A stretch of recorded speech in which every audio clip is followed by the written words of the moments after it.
Welcome to Payel's kitchen. আলুর পকোড়ার recipe নিয়ে এসেছি।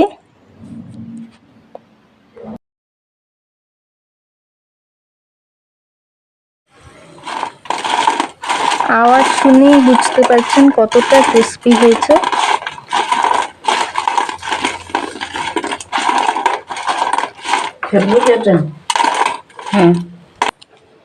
এখানে দুটো বড় সাইজের আলু কেটে ভালো করে ধুয়ে তারপর কুড়িয়ে নিয়েছি।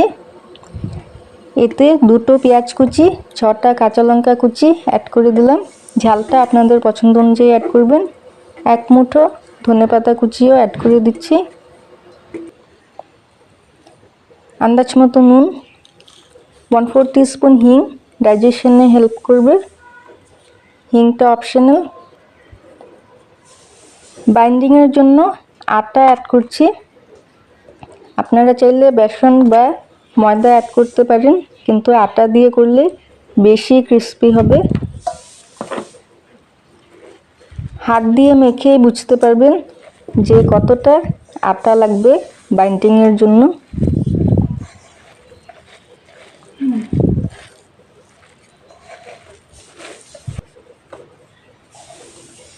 আর একটু আটা লাগবে, অ্যাড করে মেখে নিচ্ছি।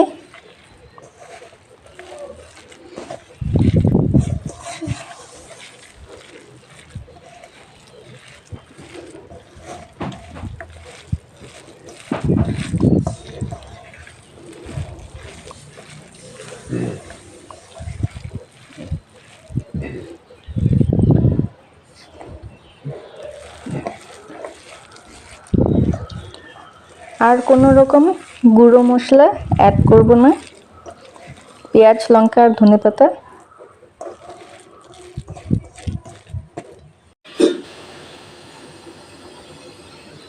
কড়াতে আন্দাজ মতো রিফাইন্ড অয়েল ঢেলে ভালো করে গরম করে নিয়েছি। হিট মিডিয়াম আছে।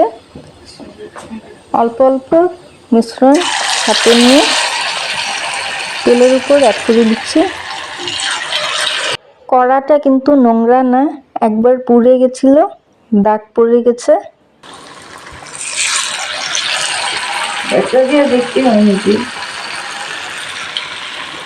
দেওয়ার সাথে সাথে খুন্তি লাগাবো না। কিছুক্ষণ পর যখন এগুলো হালকা শক্ত হয়ে যাবে তারপর নাড়াচাড়া করব।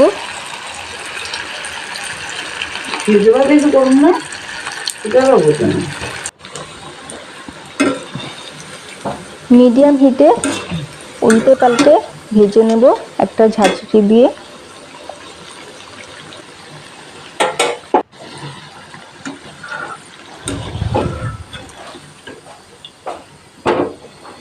এগুলো ভাজা হয়ে গেছে, ক্রিস্পি হয়ে গেছে।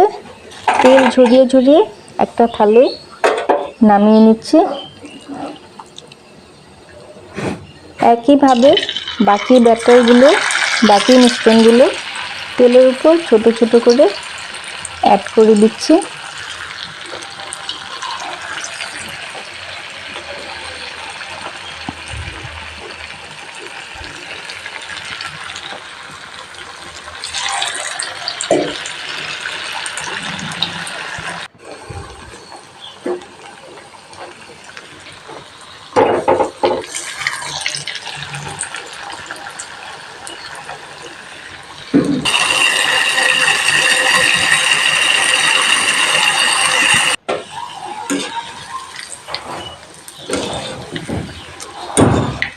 হালকা শক্ত হওয়ার পর একইভাবে উল্টে পাল্টে ক্রিস্পি হওয়া অবধি ভেজে নিচ্ছি।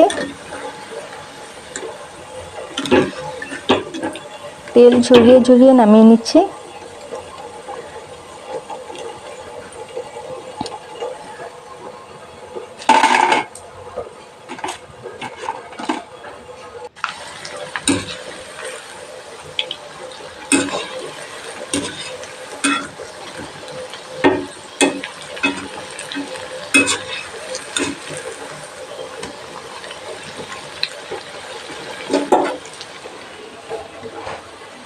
ওদিকে চা করা হচ্ছে।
খুবই ক্রিস্পি হয়েছিল আলুর পকোড়াগুলো, আওয়াজ শুনেই বুঝতে পারছেন।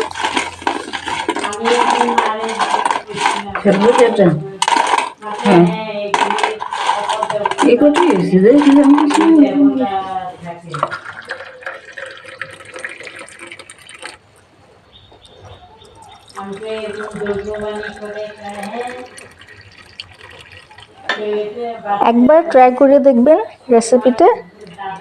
টমেটো সস আর মশলা চায়ের সাথে সার্ভ করেছি, আপনারা চাইলে ধনেপাতার চাটনির সাথেও সার্ভ করতে পারেন।